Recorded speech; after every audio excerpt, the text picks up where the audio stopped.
সর্বশেষ যে লোকটা জান্নাতে যাবে তাকে আল্লাহ তাআলা জাহান্নামের আগুনে পোড়াতে পোড়াতে ছাই বানিয়ে ফেলবে।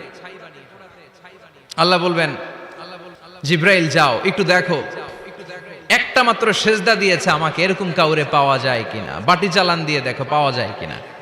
খুঁজে খুঁজে কাউরে পাবে না। আল্লাহ বললেন আবার দেখো, খুঁজে খুঁজে একজনকে পাবে, সামান্য ইমানের ছিটে ফোঁটা তার অন্তরে ছিল। আল্লাহ বলবেন যেহেতু ছিটে ফোঁটা আছে, অনেক মায়ের খাইছে, ওকে বের করে জাহান্নাম থেকে বের করে একটা নির্ধারিত দূরত্বে রেখে দাও। রেখে দেয়া হবে। আগুনের লেলিহান শিখাতে তার গা ঝলসে যাবে। সে আল্লাহর ডেকে বলবে, মাবুদ তোমার কাছে আমি কিছু চাই না,